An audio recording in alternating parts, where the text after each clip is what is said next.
Irmãos, vamos abrir a palavra de Deus no Evangelho de Lucas, no capítulo 12. Nós vamos ler os versículos 13 a 21.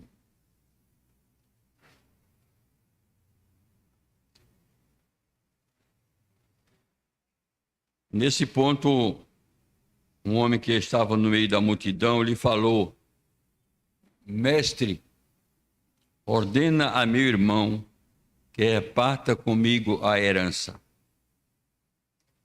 Mas Jesus lhe respondeu: Homem, quem me constituiu juiz ou partidor entre vós?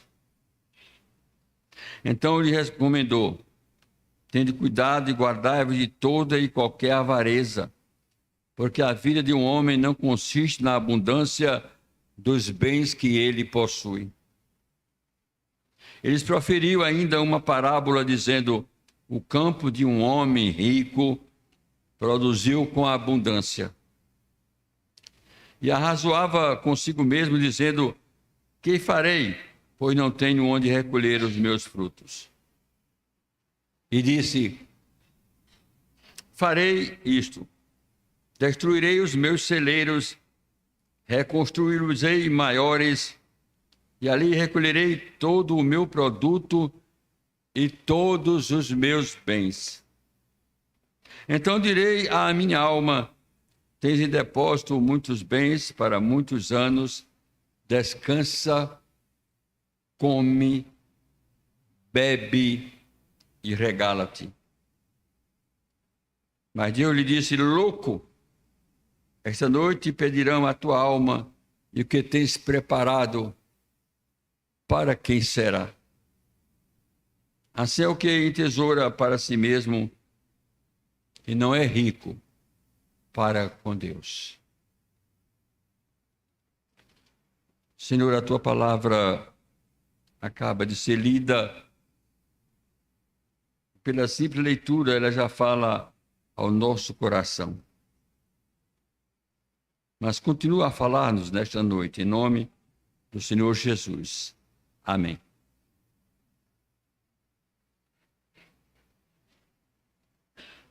Há uma história conhecida por muita gente, inclusive Og Mandino, ele usa em um dos seus livros, de um russo que desejava possuir tanta terra quanto os ricos latifundiários russos possuíam. Para ele, a realização da sua vida estava quando ele pudesse possuir tanta terra assim quanto aqueles latifundiários. Um dia, alguém chegou para ele e disse: você vai ganhar tanta terra quanto você possa conquistar no percurso de um dia. Ele ficou alegre, radiante. Era a realização de um sonho. Marcou-se o dia e marcou-se a hora. E às 6 horas da manhã, marcou-se o ponto de partida e disse: comece a andar. À noite, quando o sol fosse pondo, termine o seu prazo. Aquele homem saiu em disparada. Ele não saiu andando, ele saiu correndo. E correndo sempre em linha reta. Lugares planos, montanhas, matas, rios. Onde ele pudesse correr, ele corria. Só não corria quando não pudesse correr, somente andar. Não parou para descansar. Não parou para comer. Não parou para nada. Porque o desejo dele, do seu coração, era ser agora um latifundiário, como eram muitos russos. E quando chegou ao final da tarde, no último momento, quando ele deu a última passada, terminou a jornada, ali terminava a jornada, o sol estava se pondo, sério, terminou, ele deu a última passada. E quando ele deu a última passada, infartou e morreu.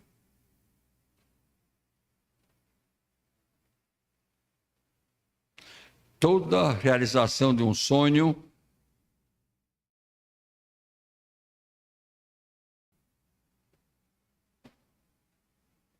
esse texto vai nos ensinar muitas lições a respeito dessa história, especialmente desta parábola ensinada pelo Senhor Jesus.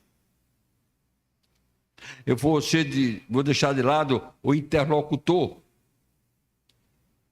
Dado ao fato que as premissas do interlocutor, quem foi, como era, já tinha herança, se não tinha, como foi, não interessa para nós nesta noite. O que interessa para nós é a parábola do Senhor Jesus. Como disse o doutor John Mackay, seu livro Eu Vos Digo. As parábolas do Senhor Jesus são joias da literatura universal. Não só Jesus usava deste método, mas este método é usado por todos os escritores, ou pelo menos pela maioria deles. Nos evangelhos, nós vemos Lucas, especialmente, usando esse material. É bom lembrar nesta hora que Mateus começa o seu evangelho falando da genealogia de Jesus. E que Marcos vai começar o seu evangelho falando de João Batista. Lucas começa o seu evangelho diferente, dizendo que muitos houve que escreveram a respeito de Jesus, do que ele fez. Está no capítulo 1 de Lucas e também no capítulo 1 de Atos. Ele também fez uma acurada investigação. João vai escrever o seu evangelho a partir de uma premissa totalmente diferente. João escreve da perspectiva de que Jesus é o Filho de Deus, é o Verbo que se fez carne e habitou entre nós. Mesmo havendo um documento comum nesses 4 evangelhos, chamado o Proto-Marcos, mas os outros evangelistas, não somente Marcos, também se serviram de outros documentos. Por exemplo, o documento de Lucas a respeito de parábolas está num documento chamado L, ali que contém muitas parábolas de Jesus. Ele se serve muito deste material, embora esses evangelhos sejam chamados evangelhos sinóticos, que tenham a mesma sinopse. Pois bem, dito isto, vamos ao fato. Essa parábola que existe somente no livro de Lucas. Não existe em Mateus, não existe em Marcos, e também não existe em João. É interessante que o texto, quando começa dizendo, nesse ponto, que ponto? Jesus estava falando a respeito do fermento dos fariseus e dando algumas admoestações, também material, que não se encontra nos outros evangelhos, só nos evangelhos de Lucas. Mas, neste ponto aqui, que ponto? Certamente a partir do versículo 12, quando ele diz, porque o Espírito Santo vos ensinará naquela mesma hora as coisas que ele veio dizer. Aí ele mesmo, Lucas, diz, nesse ponto. É bom aprendermos, já aprendemos muito certamente sobre isso, que inicialmente não havia essas divisões tão boas que servem para nós, que servem para nosso estudo. Era um pano só. Neste ponto aqui, alguém da multidão levanta e faz um pedido a Jesus. É sobre essas propostas, esse pedido, que nós não vamos nos ater agora. E a partir daí, Jesus responde. Aprendamos uma coisa, meus irmãos, que uma parábola contada pelo Senhor Jesus tem uma ideia de ensinar uma lição principal. Existem muitas lições periféricas. Mas quando Jesus contou, ele contou pensando em ensinar uma lição. E a lição está justamente aqui no versículo 15. Então ele recomendou: tende cuidado e guardai-vos de toda e qualquer avareza. E aí vem a lição: porque a vida de um homem não consiste na abundância dos bens que ele possui. Vamos substituir essa palavra homem pela palavra pessoa. Fica mais fácil nós entendermos. A vida de uma pessoa não consiste na abundância de bens que ela possua. Então Jesus ensina essa parábola agora para ensinar justamente esta lição. Um homem rico. Interessante. A parábola não fala se esse homem era temente a Deus, se não era. Se era um judeu ortodoxo, se não era. Se era um gentio, se não era. Porque isso não era importante. O importante era que é um homem rico, que possuía muitas propriedades. E que as suas propriedades haviam se desenvolvido muito. E naquele ano, o ano da parábola, havia sido abundante a colheita.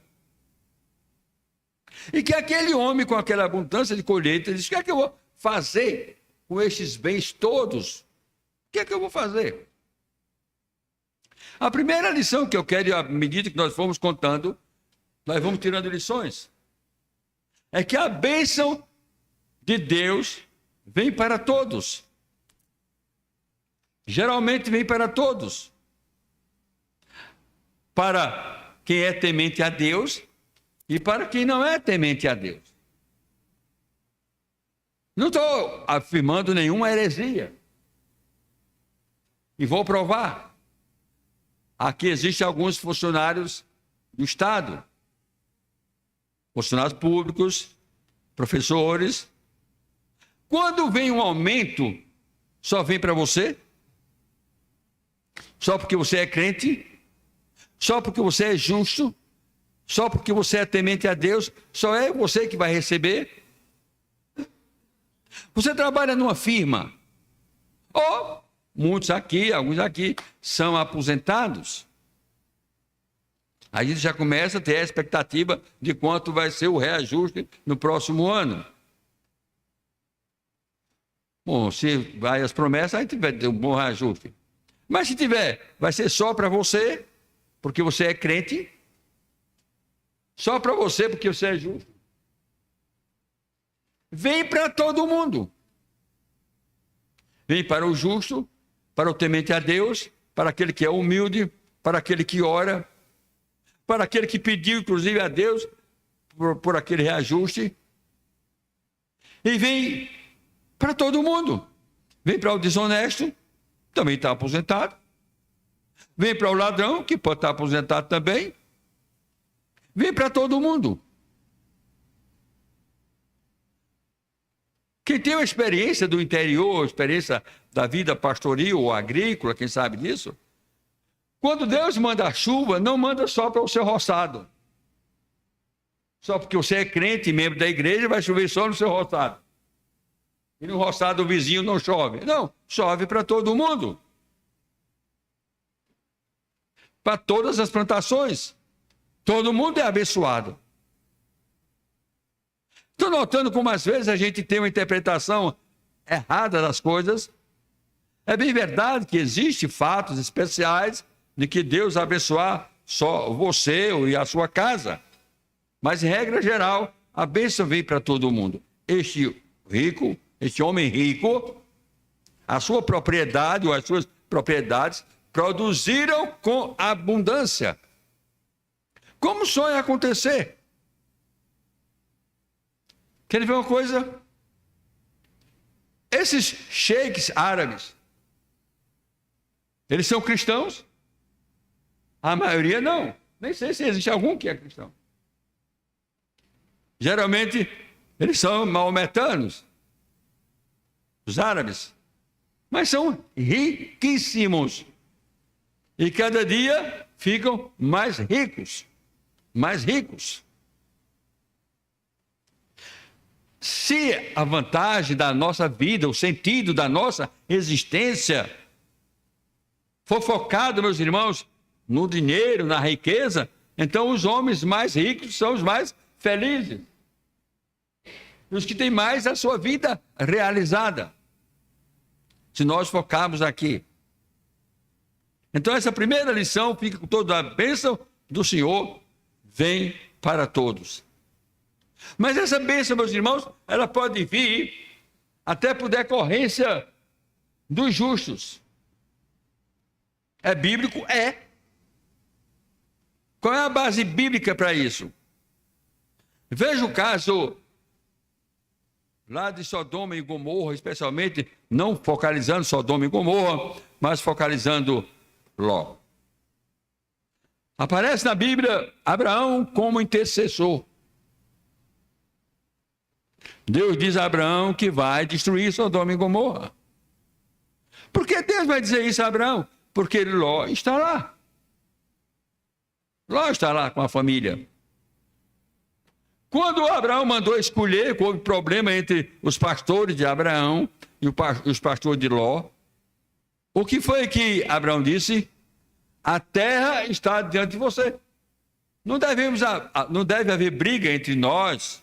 Nós somos família. Entre nossos pastores, nossos servos. Não vamos fazer briga por isso. A terra está aí diante de você.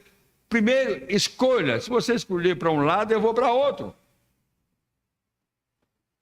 Pode escolher. Aparentemente, a gente pode dizer que Ló escolheu errado, porque ele olhou para as campinas do Jordão, olhou para aquele mundo ali e foi escolhendo o melhor da terra. O erro dele foi esse? Não. Eles eram pastores. Eles tinham cabras, tinham ovelhas. Era terra que tinha pasto. Se eu fosse escolher, eu também escolheria. Era a melhor terra. Como dizia o meu velho pai, o problema não era esse, meu filho. O problema é que Deus tinha chamado Abraão e a bênção era para Abraão. E se Abraão plantasse em cima de pedra, ia colher. Que a bênção é para ele. Qual foi o erro de Ló? O erro de Ló foi que ele foi aproximando as suas tendas até Sodoma. Ele foi gostando da vida de Sodoma. Muito bem, toda essa história nós conhecemos. Aí Deus diz que vai destruir as cidades. E Ló está morando ali, em Sodoma. Abraão ficou constrangido e disse: Senhor, tu vai destruir os justos com os ímpios? Deus, não vou destruir assim. E se tiver 50 justos, 50? 2 cidades. 2. Se tiver 50 justos, Senhor, tu vai destruir os justos? E Deus disse: não, se tiver 50 justos, eu não destruirei. Está vendo?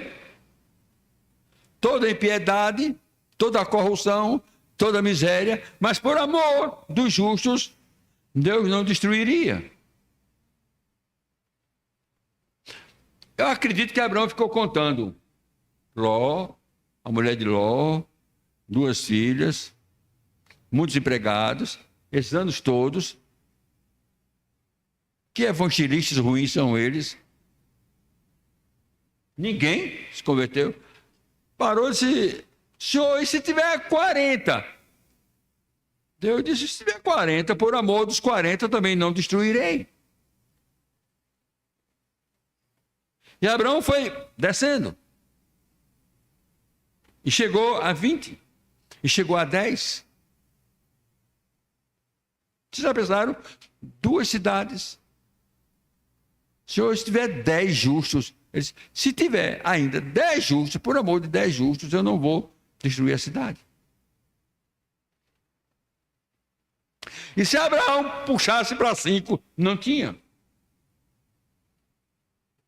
Porque dali só saíram 4 e a mulher de Ló ficou no estátua de sal. Deus abençoaria aquele povo, Deus deixaria de matar aquele povo, Deus teria misericórdia daquele povo por amor dos justos. Eu acredito, meus irmãos, que isso serve de lição para todos nós. Por exemplo, todos nós que somos brasileiros, que estamos vivendo um momento de tensão. Deus terá misericórdia desta nação por amor dos justos. Quem sabe, sejamos nós parte desses justos, espero. E que por amor de nós, esta nação brasileira será abençoada. A bênção de Deus vem para justos e injustos. A maioria das pessoas ricas no mundo inteiro não são pessoas evangélicas e pessoas tementes a Deus, não são cristãs. Não são. Mas estas pessoas, mesmo não sendo cristãs, abençoam os cristãos e Deus as abençoa. Você pode ser empregado numa firma de que o seu patrão, o dono da firma, não seja cristão. Então você está sendo abençoado porque você trabalha ali. E porque você trabalha ali, você é uma pessoa de Deus. Deus abençoa aquele homem, o dono daquela firma, por amor a você e a tantos outros. Pois bem, a propriedade desse homem havia produzido com abundância, a tal ponto que ele disse, o que é que eu vou fazer? Como é que eu vou guardar todo esse produto? Eu vou fazer isso, eu vou construir celeiros. Era um homem inteligente, era um homem capaz, porque inteligência e capacidade não depende somente de você ser cristão ou não. Depende de você ser gente. Às vezes é bem melhor você colocar um bom administrador nos seus negócios, que seja zeloso, fiel, honesto, do que colocar um crente que não tem capacidade de fazer aquilo. Porque você não está contratando uma pessoa para a igreja, mas para o mundo dos negócios. Eu acredito que na maioria das organizações do nosso Brasil, inclusive daqui de Pernambuco e de Olinda, a maioria não seja evangélica. Você sabe quantos secretários do governo estadual nós temos que são evangélicos? Eu não sei. Você sabe quantos ministros evangélicos nós temos no ministério atual? Eu não sei quantos. Mas são bem menos do que os não evangélicos para administrar o país. E Deus abençoa. Deus abençoou aquele homem, sua terra produziu. O seu labor era honesto. O seu labor era legítimo. Apenas ele fazia uma ideia errada do valor desta vida terrena e de seu verdadeiro uso. Mas ele era inteligente, ele era capaz. Se a terra produziu, é porque ele trabalhou. Ele conhecia o solo. Deus deu inteligência àquele homem. Mas vamos conversar um pouco mais. Então, essa é a primeira grande lição. A segunda grande lição que nós tiramos dessa parábola, contada por Jesus, com aquela finalidade, mas com uma lição periférica, é que muitas vezes, meus irmãos, nós confundimos valores espirituais com valores materiais. Nós confundimos as coisas. Nós podemos ser vitoriosos na vida particular, individual. Poderemos ser anões espirituais. Nós podemos ser excelentes professores, excelentes profissionais liberais. Podemos. Podemos até granjear muita coisa e ter muita coisa, muitos bens. Mas ficar tudo aqui.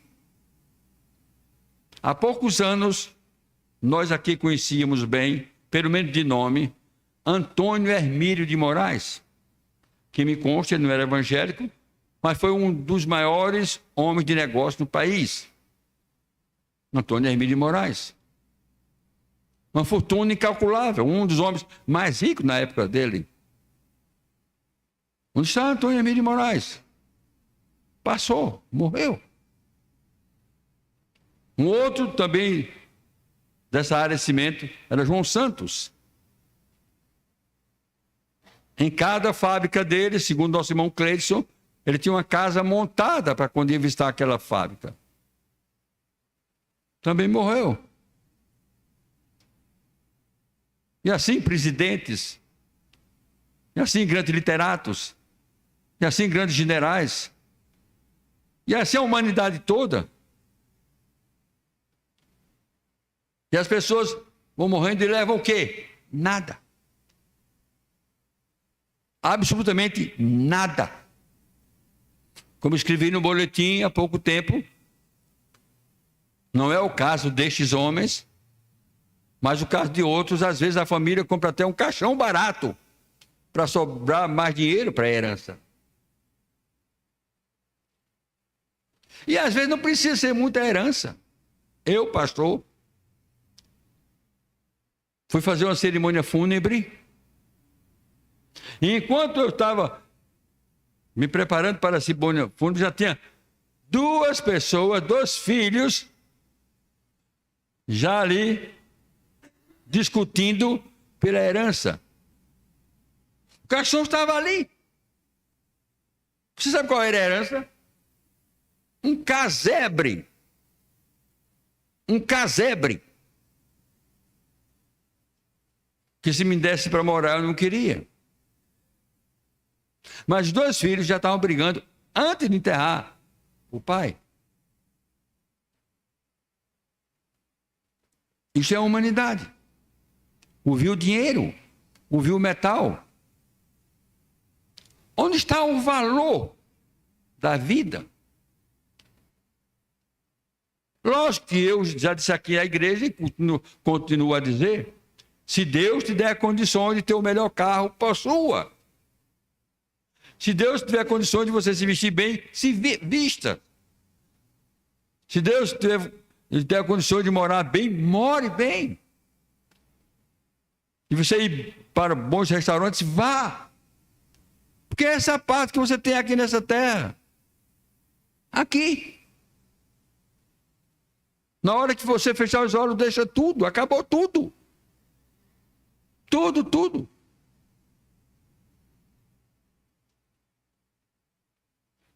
Nós confundimos muitas vezes, meus irmãos, a vida espiritual e por isso às vezes somos anões espirituais. Não temos prazer na lei do Senhor e na sua lei meditar de dia e de noite. Temos prazer em nossa vida material, simplesmente material. E nos esquecemos que isso passa. Basta você fechar os olhos. Você não sabe qual é a sua hora. Você não sabe qual é o seu dia de partir. E nem sabe, às vezes, nem para onde vai. Uma vida devotada ao acúmulo de riquezas é uma vida que só demonstra insensatez. Se o seu objetivo na vida é esse, é insensatez. Meu irmão Danilo, minha irmã Martinha, vocês recém-casados, aproveitem a vida com objetivos fundamentais da palavra de Deus. Senão vocês estão jovens, entrarem nesta ideia de muitos, vocês perdem os valores da vida. Valores da vida. Aproveitem enquanto podem, enquanto devem, temendo ao Senhor, louvando ao Senhor e colocando Deus como centro da vida de vocês, como nós devemos fazer. Porque, meus irmãos, muitas vezes a nossa vida é um fracasso. Como a vida desse homem, vamos ver daqui a pouco no final. Uma das minhas experiências mais tristes da vida foi no dia que eu tive que atender um casal numa casa de primeiro andar. Tinha tanto tapete e peça. O tapete era tão fofo que quando eu fui entrando, fui pisando, fui quase caindo. Um luxo. Naquela época eu possuía um carro, era um luxo, eles possuíam 2. E carros novos e bons. Mas uma desgraça. A vida se desmoronando. Tinham tudo para ser felizes. E eu disse a eles: vocês estão perdendo a vida de vocês. Deus deu tanta coisa a vocês, para vocês usufruírem. Vocês estão vivendo essa desgraça.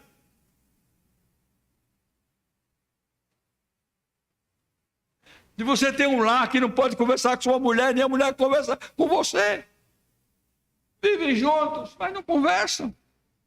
Conversam, não se alegram. Tem filhos, mas somente tem. Somente tem. Às vezes, nem amigos têm. Nem amigos. Porque a gente, todos nós, começamos a dar valor àquilo que não deveria ter o valor que nós damos. Que isso passa.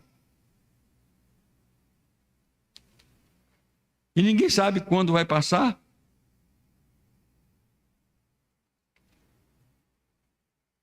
Era por motivo de bênção divina que ele enriquecera, o que poderia ter sido uma bênção autêntica, verdadeira, se tivesse sabido usá-la. Sim, foi motivo de bênção divina. Só quem dá o sol é Deus, só quem dá a chuva é Deus. Permita-me, presbítero José, usar aqui sua expressão pela manhã. Quando disse: se eu pudesse comprar 2 horas por dia de tempo. Se eu puder, você não pode. Você pode ter o dinheiro que quiser, você não compra nem 1 minuto. Tem que saber usar o tempo, porque os dias são maus. Mas o tempo é igual para todo mundo. Não venha com essa que alguém tem mais tempo que você. Você tem o mesmo tempo. A mesma coisa, as mesmas horas. As mesmas horas. Já pensou nisso? E que nós muitas vezes gastamos em passatempo, ou pior, né? Nem passatempo. Não é nem passatempo. É destruindo-nos a nós mesmos. A nós mesmos. Vou dizer uma coisa a vocês. Se você não morrer jovem, você vai ficar velho. Vai. E à medida que nós vamos ficando velhos, muita coisa vai mudando em nosso organismo, em nosso coração, em nossa alma. E você chega a um ponto de dizer: que saudade que eu tenho quando eu podia correr. Eu vinha conversando com minha esposa, dizendo: jovem é assim. Jovem não precisa ter coisa boa e tal. Jovem fica sorrindo e brincando com uma bola e correndo, suando com uma bola. É outro mundo. Se você der uma bola para uma pessoa como eu rasgo a bola. Para que eu quero isso? A gente vai perdendo os valores da vida. e vai perdendo os valores da vida espiritual. Deus está aqui oferecendo a nós vida abundante. Ele oferece a nós vida abundante. Nós não temos. Eu, você e todos não temos.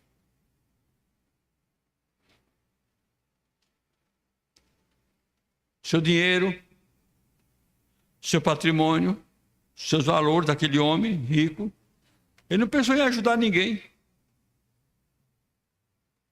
Nada. Era só um egoísmo. O que eu vou fazer com tudo isso? O que você vai fazer com a bênção que Deus está te dando? A bênção da saúde. Que coisa triste chegar um momento em que você, cada dia, menos alimento e mais remédio. Você pensa que não vai chegar aí? Lá vai. Vai. Eu sei de gente aqui. Eu sei que gostaria de estar nessa noite aqui na igreja. Eu sei. Ah, como sei. Possivelmente está nos assistindo, nos acompanhando pela internet, com seus olhos marejados.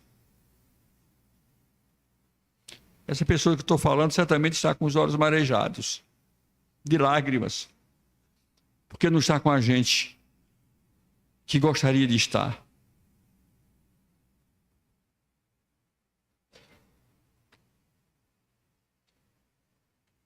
Eu sei de gente, eu conheço, vocês conhecem também, de pessoas que não têm mais prazer em viver. Ou que o prazer é outra coisa que daqui a pouco passa também. Passa. Porque na escala de valores, meus irmãos, nós estamos invertendo os papéis. Estamos invertendo. Cada dia nós queremos mais coisas materiais e menos coisas espirituais.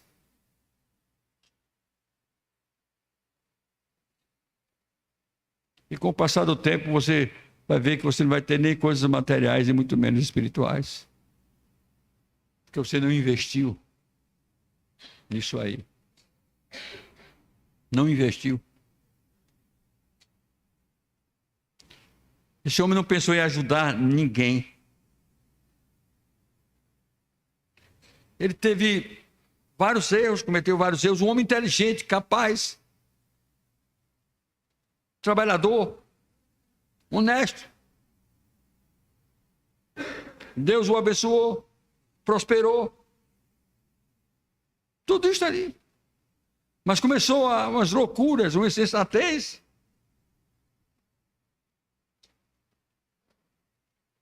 Começou a chamar meus frutos, meus bens, meu patrimônio, meu e meu.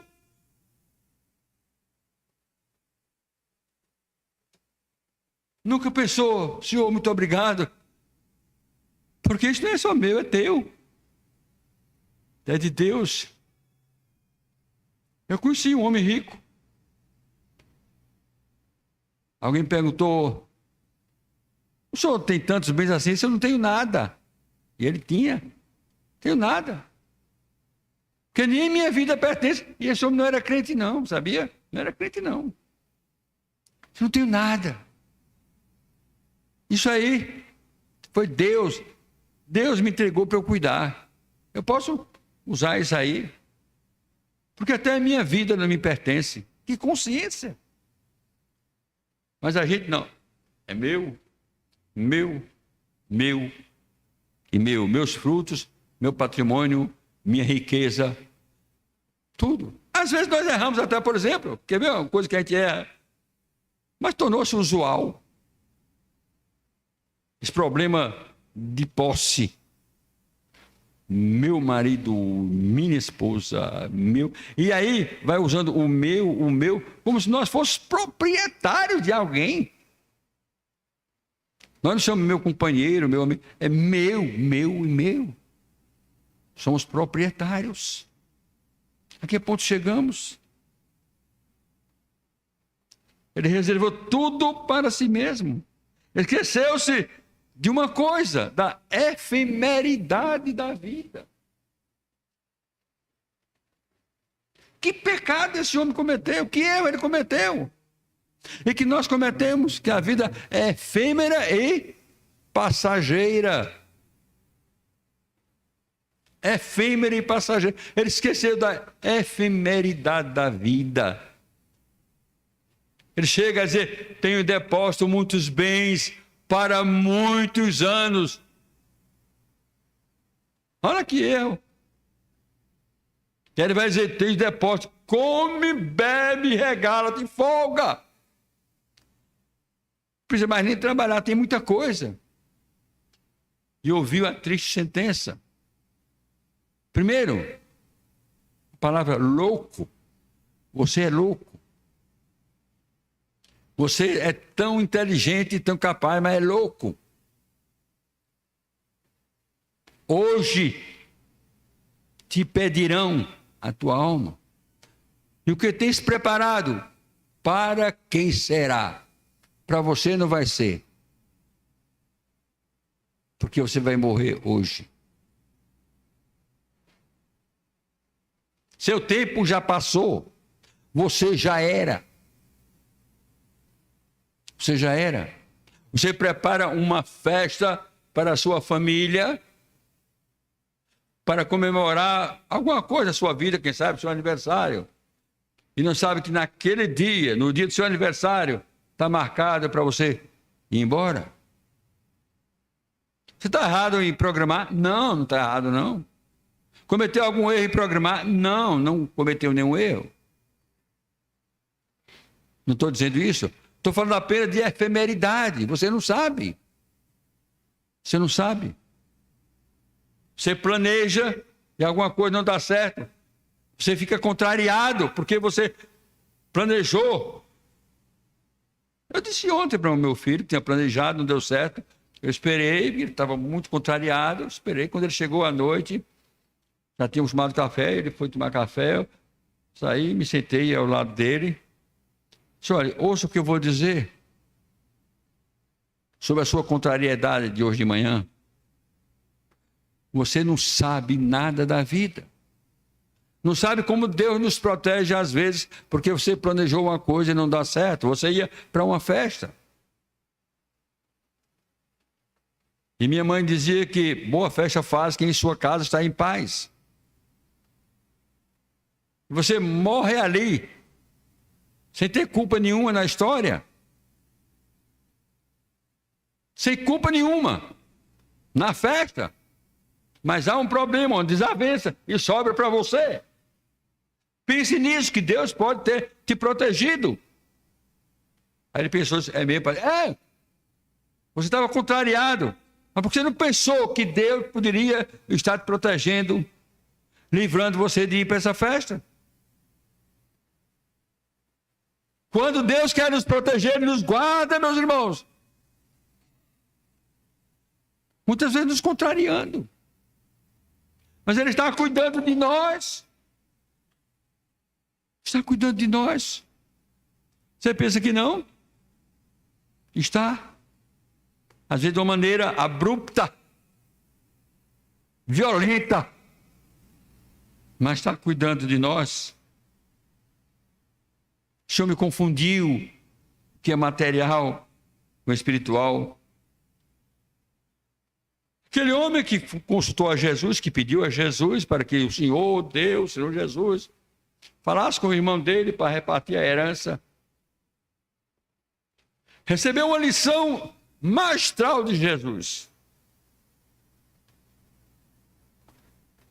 A vida de um homem não consiste na abundância de bens que ele possui. A sua vida não consiste na abundância de bens que você possui. Eu não sou daqueles, não sou, que acredita que a felicidade, e alguns já usam até esse exemplo, que alguém estava procurando um homem feliz, encontrou um homem suado, trabalhando, sem camisa. Aí disse: moço, não tem nenhuma camisa para vestir? Não, não tem. E o senhor é feliz?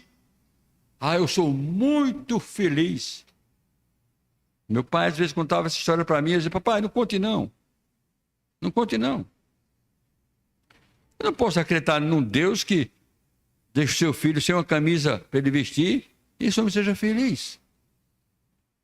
Não tem o que comer, não tem o que vestir, porque a Bíblia diz que ele alimenta e que ele cuida. Não é isso que a Bíblia diz? É, meu filho, pois é. Eu não quero dizer isso. Mas quer dizer que não é na abundância dos bens que ele possui. Por isso o salmista é claro. Salomão fala nisso também em Provérbios. O Novo Testamento que fala sobre isso também. Tendo o que comer e o que vestir, estejamos satisfeitos. E você só vai dar valor quando você olha e diz: que bom que eu tenho o que comer e tenho o que vestir. E por conta ainda tenho que morar, ainda tem tanta coisa que nem precisaria, e Deus tem me dado. E Deus tem me dado. Lembra da história quando eu comecei o sermão desta noite? Do russo? Para ele seria um homem realizado quando ele tivesse tanta terra quanto os ricos latifundiários russos tinham. E no afã de conquistar, perdeu a vida. No afã de conquistar as coisas, eu quero mais, eu quero mais, eu quero mais. Você deixa de amar a sua esposa, deixa de amar a sua família, deixa de se amar a si próprio, deixa de viver, deixa de descansar, e corre todo dia. E não descansa, e não repousa. Um dia você se vê impotente, sem poder fazer nada. E diz: valeu a pena, eu vivi. E vai dizer: não, eu não vivi. Você vê seus filhos distantes de você, sua família distante de você. Se contar os amigos, talvez não dê numa mão. Ou não dá porque sobra. Sobra, não precisa nem as duas mãos. Não tem amigos. Tem conhecido, mas amigos não tem. Por quê? Porque você não fez. Eu não fiz, você não fez. Valeu a pena? Não, não valeu. Mas aí já é tarde.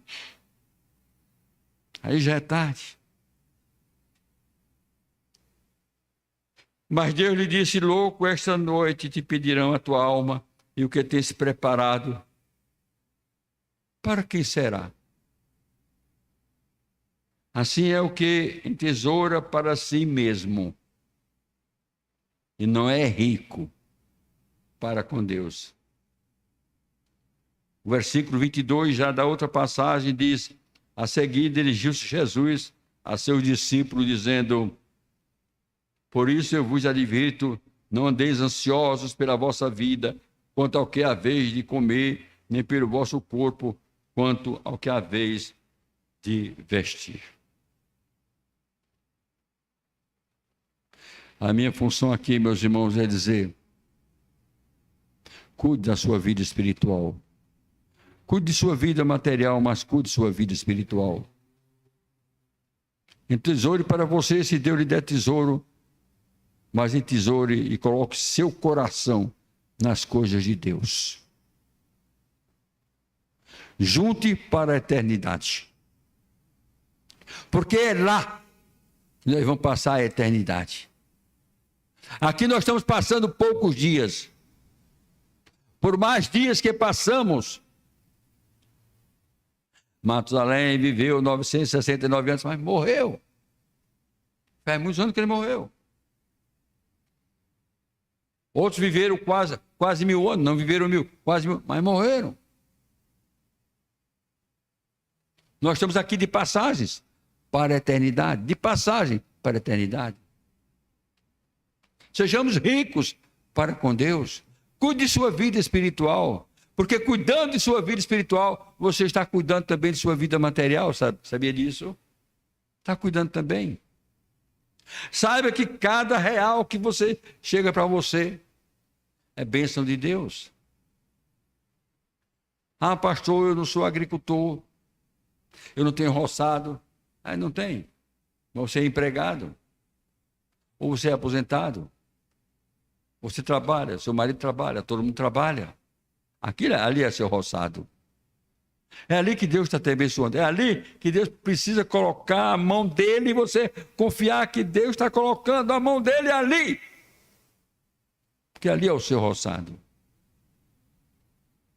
Que você seja rico, que nós todos sejamos ricos para com Deus. Deus nos abençoe. Amém.